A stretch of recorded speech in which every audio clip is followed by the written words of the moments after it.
I really like the variety because there's a lot of different parts of our region, and particularly in disaster space, I like that we're there for the community in kind of some of their worst times. We're able to assist. My role basically oversees and works with other emergency service agencies in town to assist the community in preparedness and then response and recovery following disaster events. I really enjoy working and living in Gladstone. We have great facilities here. People are really friendly. Council's a really good organisation to work for. Everyone's really committed to the community. I mean, we're all residents.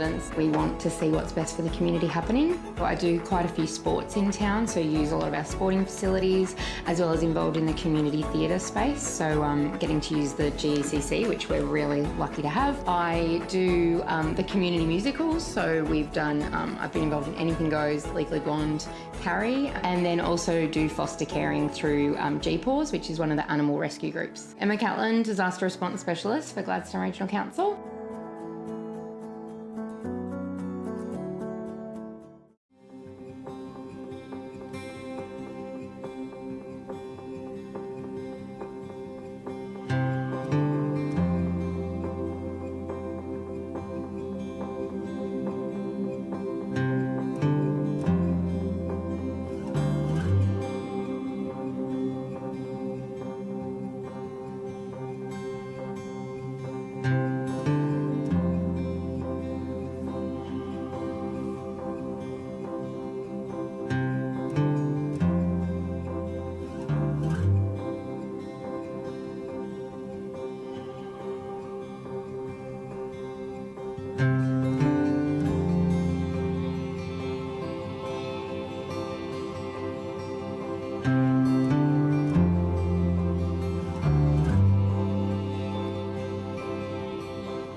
Sign up to Council's disaster and weather event warning system. Receive alerts about emergency news, severe weather events and other public safety alerts via SMS or email. Registering to the disaster messaging system is free.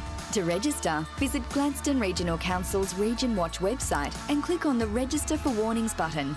Get ready, Gladstone. Take the steps to protect what's most important to you. Let's be better prepared and protected for emergencies and disasters.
Good morning, Gladstone Region and colleagues, staff members and people in the gallery.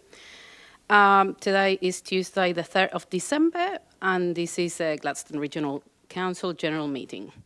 First, we have apologies and we have a couple. So we have Mayor Matt Burnett, Councillor Wagner and Councillor McClintock, all away at a conference at a local roads and transport congress in WA. So we look forward to seeing all the good information they bring back to us. So can I have someone, we don't have to move, that's already been resolved, thank you. Next, we have message of condolences. Do we have any messages of condolences? No. Next is prior notifications of conflict of interest. No, very good. I'll do a little statement later in my councillor reports. Confirmation of minutes. Yep. Happy to move, Madam Chair. Thank you, Councillor Churchill. Can I have a second there? Councillor Holzheimer, all in favour?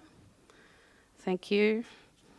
Next in the agenda is deputations, but we don't have any.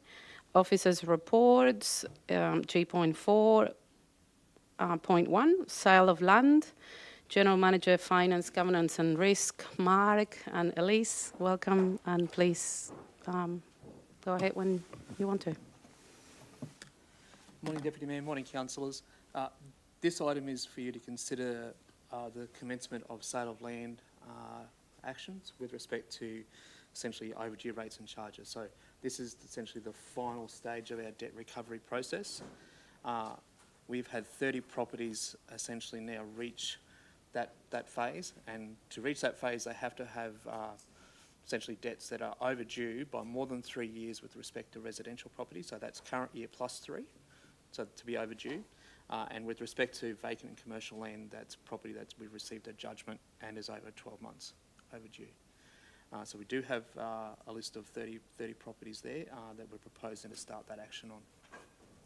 Happy to take questions. Any questions? Councillor Davis. Thank you. No, I don't have any questions, but I'm happy to move the recommendation. Thank you. Do we have a second there, Councillor Patrick? Do we have any questions? Okay, I'll put that to a vote. All in favour? Thank you. That's been carried. That was very helpful. Thank you.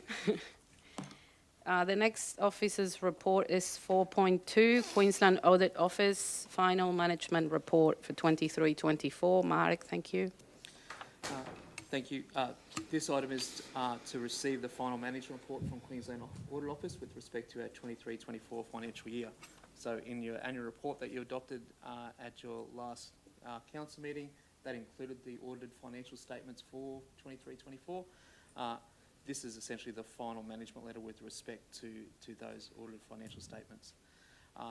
There was one additional issue that was raised during the finalisation of the audit, and we've taken steps to address that item with respect to entertainment and hospitality policies and our disclosures with respect to that. All the other issues that were identified had been raised in previous audits and essentially in progress in terms of being addressed. Most of those actions will be addressed with the go live of essentially of our asset register and then the outworking of a lot of those business processes associated with that. So I look forward to taking any questions with respect to the report. Thank you, Mark. Councillor Holzheimer? My only question was, how long will we get an update on the progress of this, and when can we expect that for any of the outstanding items? Yep, so we report on these every quarter to the Audit Risk and Improvement Committee. Yep. So they'll go through that and essentially those minutes are available to all councillors, so they go through that process. No worries, thank you. Councillor Patrick? Hi, thanks Mark. Also, I noticed that a lot of them have been revised to 2025, and I realise that you've just answered that we will get quarterly updates, but how confident are you with the delivery of that by 2025, those estimated dates, knowing that we've already revised them once. For some of them, we've revised more than once. Yeah. Is the sobering part of that? But essentially, with the delivery of our essentially our asset register, then the associated then actions that will link to that. You'll see within that, pretty much four of the outstanding prior year actions relate to the asset register and associated processes. There's an additional item there with respect to three-way matching that's associated with our procure to pay process, and we've got resources committed to finalise that project, which essentially we haven't been able to get to until we've got the asset register up and running. So we do hope to be going live with the asset register in very shortly. So it's in the end of next week, I believe. So once we get that, I was going to ask when that was going to go live. Yeah. So once we get that finalised, that'll create essentially the room to then do the other work with respect to procure to pay from essentially just a bandwidth from our systems team. Sure. But that probably certainly would essentially get rid of all those prior year unresolved issues. And just another question with the entertainment and hospitality expenditure policy. Are we comfortable that we have now put enough measures in place to fulfil the recommendations? So in terms of our review, and we did go through that with a budget process for council and their consideration with respect to what we spend on that budget each year. There was some, and we have gone through the appropriate approval processes this year. There was a minor recommendation there with respect to just how we actually document the approval of some of that expenditure. So we've gone through and achieved that and got the mayoral sign off with respect to that. So that's been done. Okay, thank you. Do we have any other questions? I think it's. I always encourage people to read these sort of things, but again, it's another way of ensuring that transparency and accountability for council. And while we don't want anyone to find any, I guess, things that could be done better. That's exactly what we do these things. So to make sure that we do the best we can. So thank you. Can I have a mover for the officer's recommendation? Councillor Goodluck, and seconder Councillor Patrick. All in favour? Thank you very much. That's carried. Next in the agenda is G4.3, statutory delegations of power to the Chief Executive Officer, and we have you back here, Mark. Thank you. I'm Vicky. Thank you. Thank you, Deputy Mayor. This item is with respect to your annual review of the delegations to the CEO. So this essentially, we go through an extensive review of our delegations with King & Company, and essentially going through that, we identify what if there's any legislative changes, new obligations that have come on board.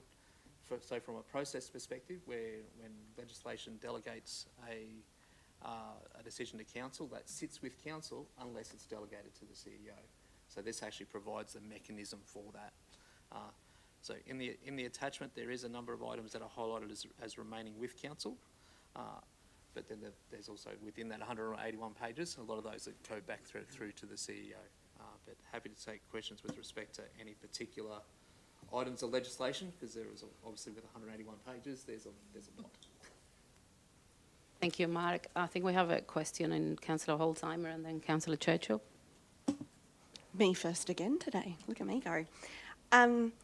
Will this process change at all with our risk appetite? Because I know we've had discussions around that. Does that impact that decision-making delegation at all?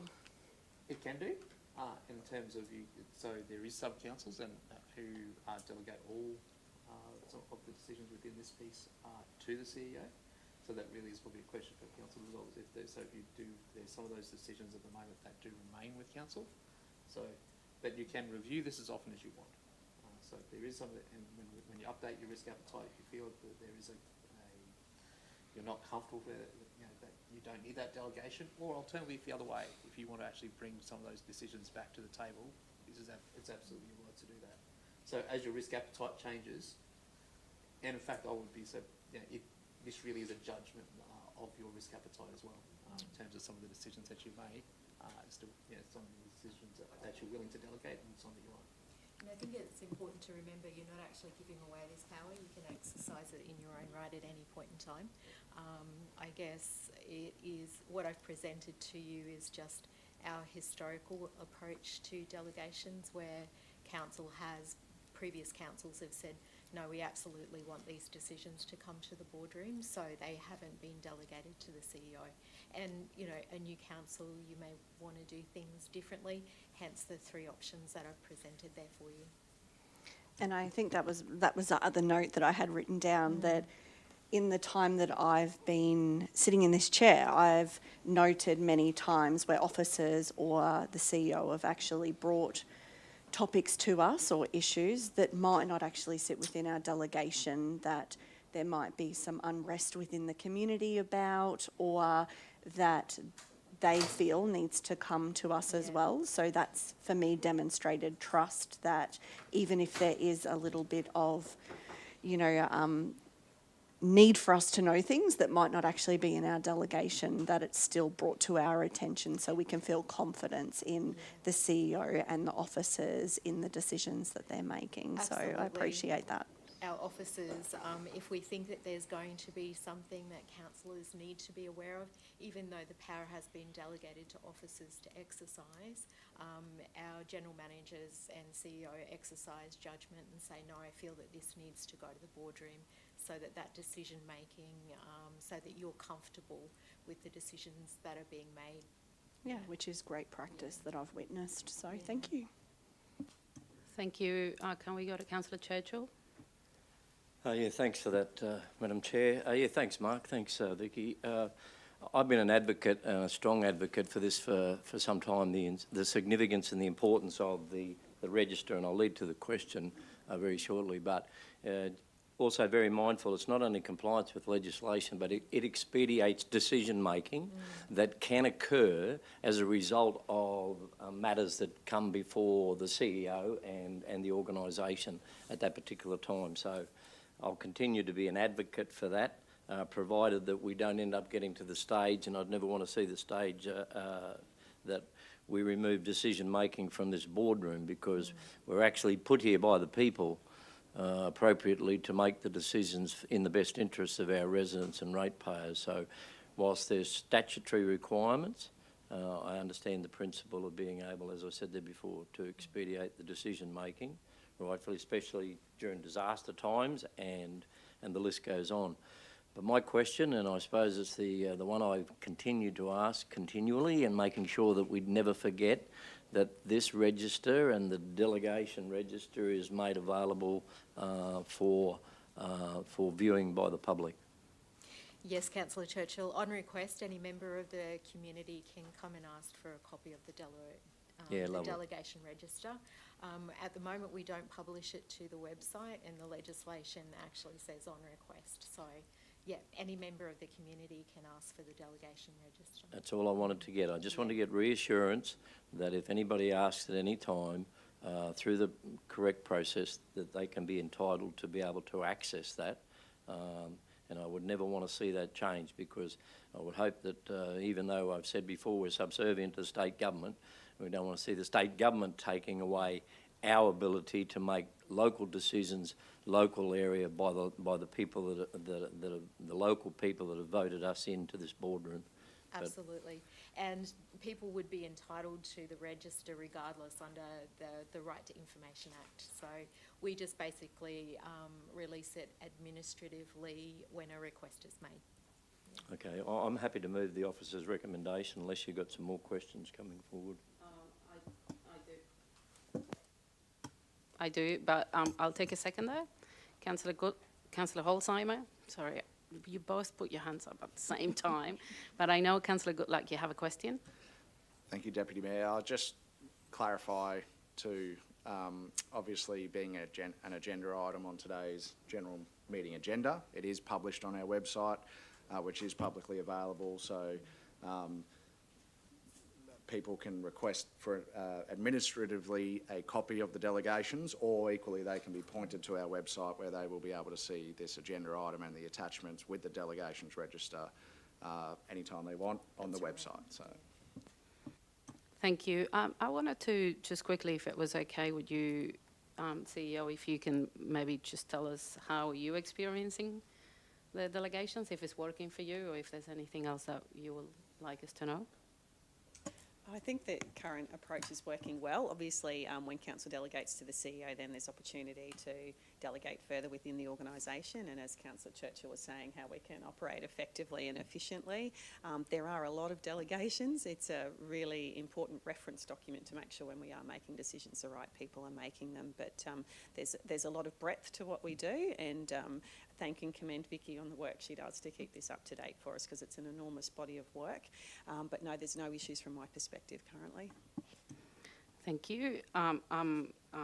I think things are working quite well, and the fact that we can also anytime go back and review, and it is a legislative requirement that we do it annually. So, Councillor Goodluck. Thanks, Deputy Mayor. As Councillor Holzheimer pointed out, you know, this is the delegations by which the authority is determined on how decisions are made. But we've always supported a one team, one goal approach at council, certainly since I've been here, and I think that's continuing, and it's supported through our CEO and executive team. And as mentioned, that's why there's times when our CEO and executive team will bring issues of importance from the community to council for us to discuss, even though it may not sit within the delegations of councillors.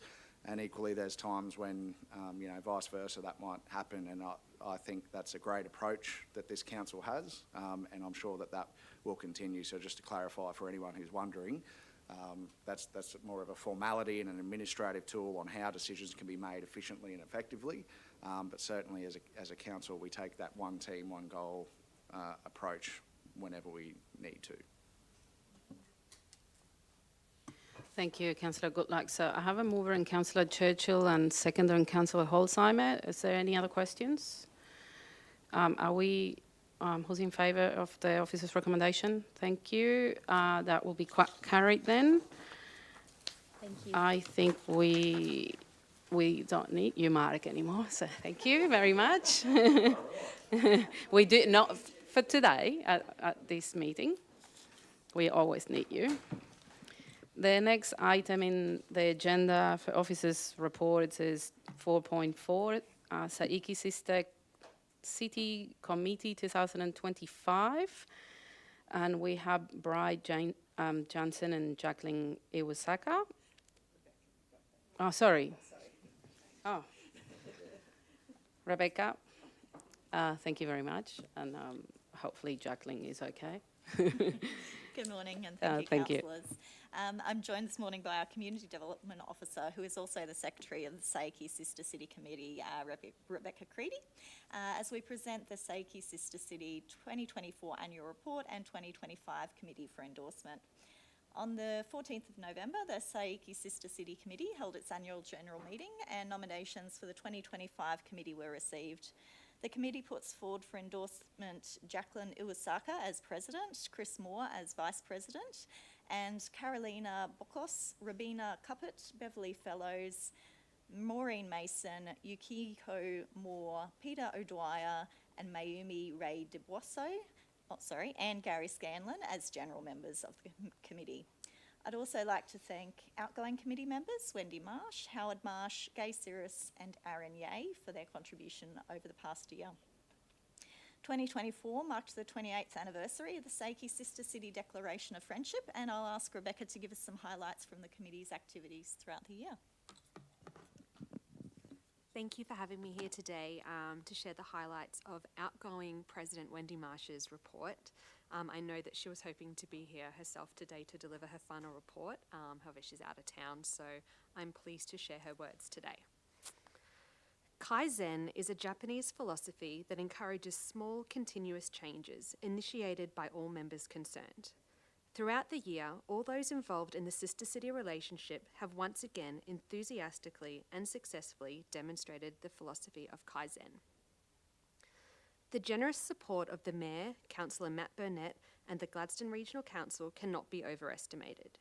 The enthusiastic efforts of our Secretary and the involvement of the councillors, Leanne Patrick and Simon McClintock, have been significant.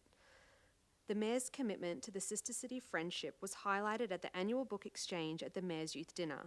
Also, regular communication between the mayors of the Gladstone region and Saiki City, including invitations for mayoral visits, are an integral part of the Sister City relationship. The major redesign and maintenance of the Sister City page on the council website has had a highly positive impact. The staff and volunteers at the Gladstone Region Art Gallery and Museum have all emphatically demonstrated the philosophy of Kaizen. They are constantly striving to make their numerous events even more exciting and relevant for the wide range of audiences. They have inspired all ages at events including Australia Day Primary School Art Exhibition, the Intercity Images Photographic Competition, the Children's Day and Saiki Family Fun Sessions. Similarly, the staff and volunteers of the Tondoon Botanic Gardens have initiated many changes this year. They have organised new signage to promote the Japanese garden and displayed incredible bonsai. Throughout the year, they have maintained the Japanese garden and tea house and improved the plants, water quality of the pond, and electricity supply, as well as installing the new tipping water feature at the entrance of the Japanese gardens. It is disappointing that the fantastic student exchanges involving Tallua High School and Tannum Sands State High School have not resumed post-pandemic. Even here, though, there are positive signs in the most recent communication that obstacles to exchanges are being overcome. And finally, a little about the committee. The hard-working, enterprising committee has also maintained its community involvement at events and exceeded the philosophy of Kaizen. There have been major achievements. To mark the 28th anniversary of the signing of Declaration of Friendship on the 4th of September 1996, the evening in the Japanese garden was a unique and exciting event. Highlights were the display of bonsai, a history of the Sister City relationship, captivating taiko drummers, and even an esteemed koto player. We were privileged to welcome the Queensland Consul General, Mr. Gomakubu, and Consul Mr. Yamagita as guests of honour. In addition, 3 community taiko drumming sessions and 2 koto visits to local high schools were informative and enjoyable. The drumming workshops and performance were sponsored by an RADF grant, and Mr. David Shield, the talented koto player, kindly donated his time. Thank you. Well, thank you. So may I have maybe not necessarily questions, but I'm sure lots of comments. Councillor Patrick. Thank you, ladies. Can I just say it has been an absolute privilege to be on this working committee, and I was very sad to say goodbye to Wendy. We have acknowledged her for 30 years of voluntary service to this committee. So she was the committee before the committee, actually, and to her husband as well. What can I say? It's been a very busy year with lots achieved, as you have just explained to our community. I probably wish that our community uses our facilities, which highlights the Saiki City friendship, like the tea house, inviting them to come and explore a different culture and to deepen our relationships with other countries within the world as well. So I look forward. I know there's very exciting things ahead in 2025, and on behalf of myself and Councillor Simon McClintock, we'd like to thank the committee for all their hard work too. Thank you, Councillor Patrick. Any other questions or comments? Can I please have a mover for the officer's recommendation? Councillor Davis, seconded Councillor Patrick. All in favour? Thank you very much. Thank you. I will keep you there. Bree, please, as you are presenting our next report, 4.5 Regional Arts Development Fund, and we have an out-of-round funding application. Thank you. Thank you, Councillor. Our Acting Curator of the Gladstone Regional Art Gallery and Museum, Rebecca Delaney, joins me as we present an out-of-round application for endorsement through the Regional Arts Development Fund.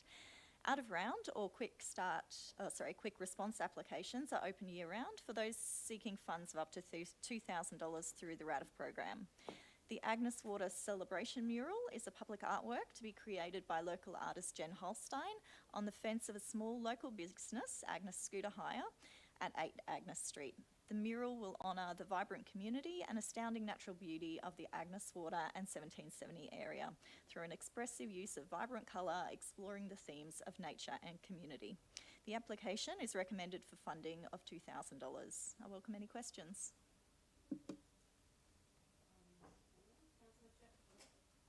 No Councillor question. Happy to support the officer's recommendation. Terrific. Can I please have a seconder? Councillor Patrick. So no questions? Okay. Well, all in favour? Anyone against? No? Okay. Well, that motion's carried. And we have done all the officers' reports. Yeah. Okay. So next is G5, and that is Councillors Report. So I will do one at the end, but please take your time. We have plenty. Councillor Goodluck. Thanks, Deputy Mayor. Just a couple of quick things. We've got the last Beach Arts Music, or BAM, event out at Tanham Sands this weekend. Saturday 2 to 7 p.m, so live music, lots of stalls, great fun for the whole family. We might have some pretty good local musicians. I think we've got Sand playing out there as well, so get along to that. That'll be the biggest event. It's usually the biggest BAM event of the year, so I look forward to seeing everyone down there. And I'll just give a bit of a shout out to Jeremy from the Capricorn Cornea Breakfast Show from the ABC Radio. Jeremy's down in Gladstone today, showing a keen interest in talking to people and local businesses and event coordinators down in Gladstone. So if you see Jeremy getting around, be sure to say good day, and I'm sure he's keen to have a chat, or reach out to the Capricorn Breakfast Show on ABC Radio, and I'm sure Jeremy will love to touch base with you at some time as well. Thank you. Wonderful. Can I go to Councillor Davis? Yep, thank you, Deputy. I've had the pleasure this week of attending, I think, 3 graduations, grade 8 and grade 6 around the area, and I think there is also some more this week. So I just wanted to wish all the students that are transitioning to high school every success, and yeah, it was lovely to attend and see the successes of some of the students. So thank you. And congratulations to the parents too for getting through primary school. Councillor Holzheimer? What haven't we been to in the last couple of weeks, right? It's been jam-packed in the region. Last week was Disability Action Week, and also Cutie and Second Birthday, and they put on a really fabulous event, and I could have sat in the patting animal part for the whole day. It was just really lovely to be a part of so many events, and also the opening of the social enterprise for iCares Cafe. It's just been really busy, I think, and I'm going to leave it to Councillor Patrick to talk about yesterday as well. I might go to Councillor Churchill first, so we go around the table. No problem. Councillor Patrick? Lots been happening. Councillors attended the Gladstone Community Forum out at the Boyne Valley, which was great. And we also had one in Gladstone in the Maxime Bruche. So I thank all of the community members that are coming to our community forum. And I'll just highlight that we do have a couple more happening. We've got our next one scheduled at Boyne Island, which is on the 7th of December at 10 a.m. at the Boyne Island Community Centre, and the Calliope Community Forum will be scheduled for the 12th of December at 4:30 at the Calliope Community Centre as well. So we also had the Healthy Harbour report card. Did you mention that, Councillor Karen Davis? Yep. So that was a great morning. It started with a clean up on the beach, and we had a breakfast and some networking happening, as well as then the Gladstone Harbour report card, which was actually launched. So there is lots of good information there. we're actually tracking really well with our Healthy Harbour report. So it was really positive. So that's excellent news for all of our people who love the water and fishing, which is great. And from an environmental point of view as well, it's really important. I also had the privilege of attending the Friends of the Theatre 30th Anniversary Gala Dinner. That was a wonderful evening celebrating their 30th, obviously, anniversary. Special mention to 2 members.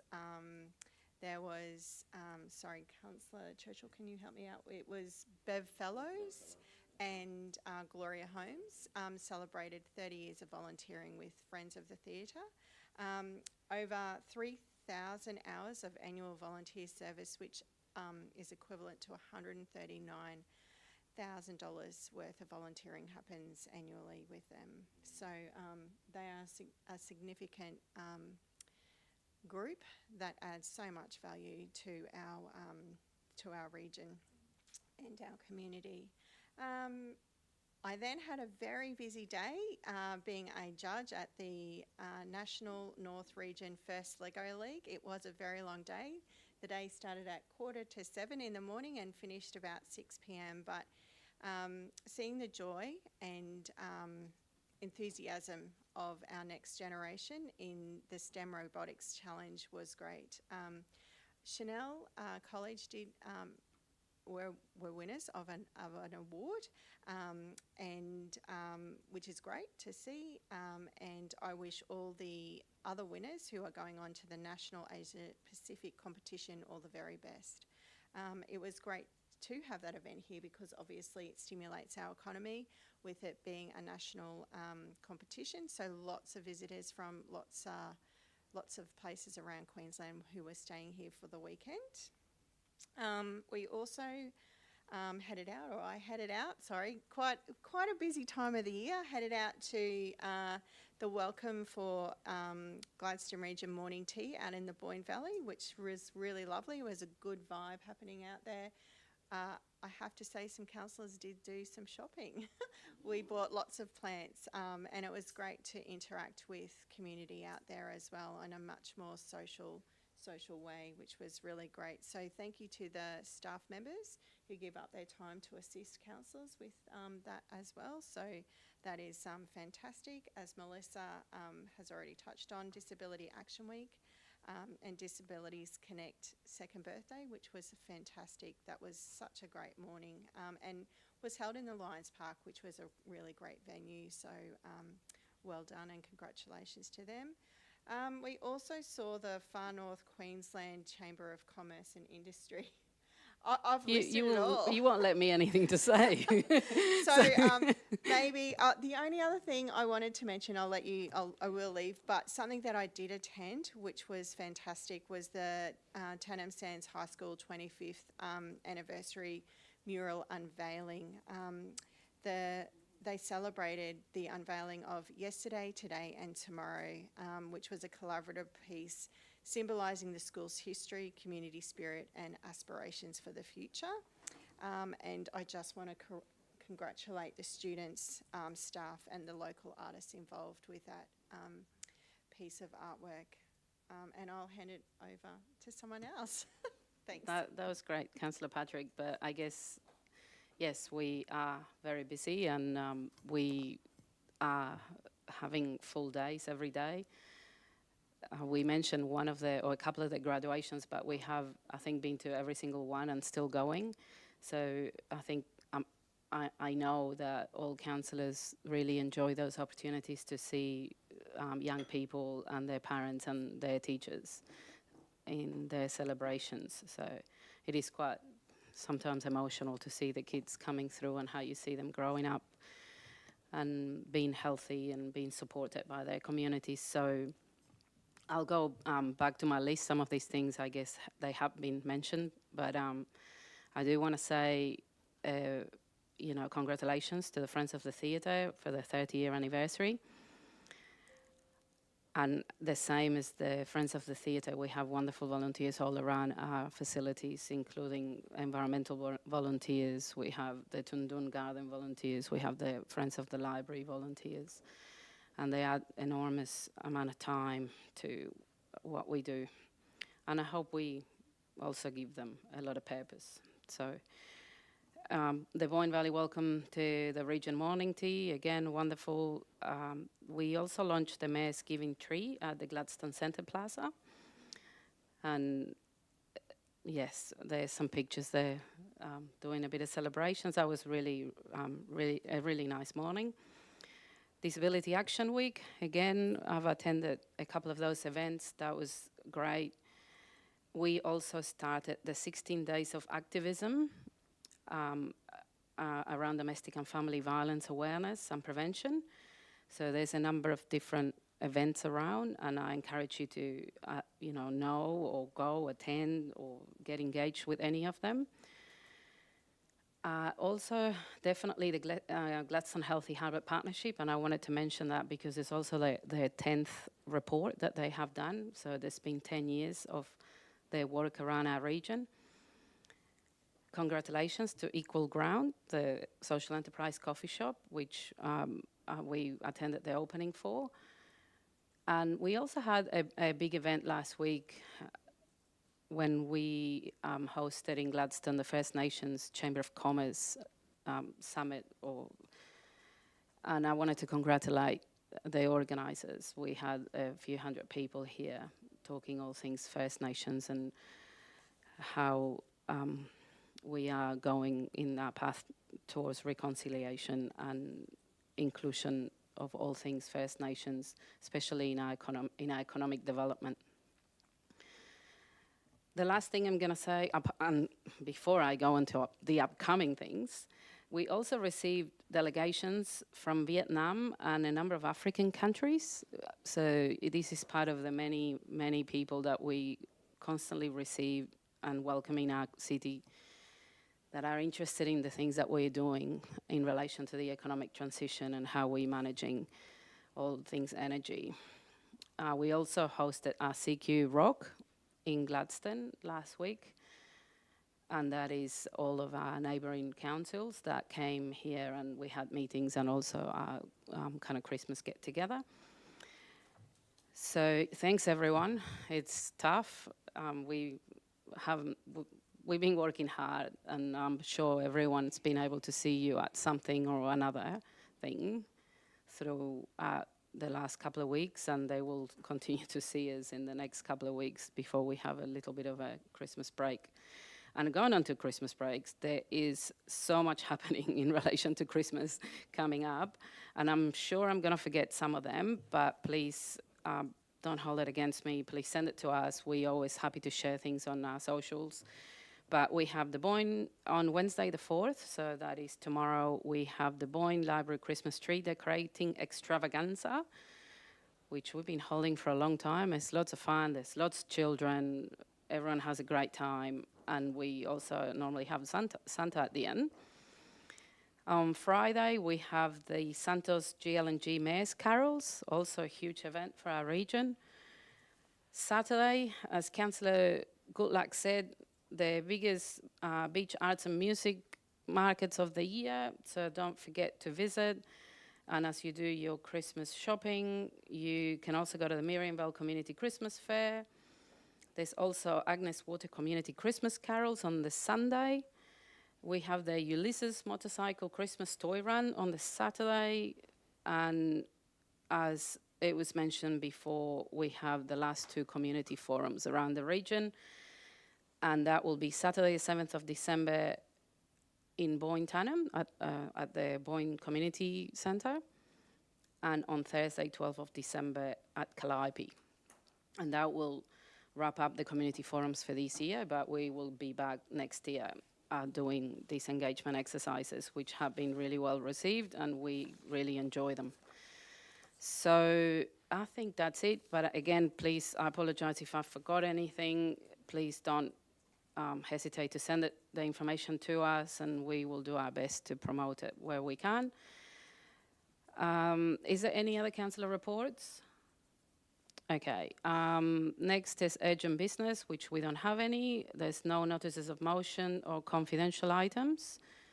So I will, 9:40, I'll declare the meeting closed. Thank you very much.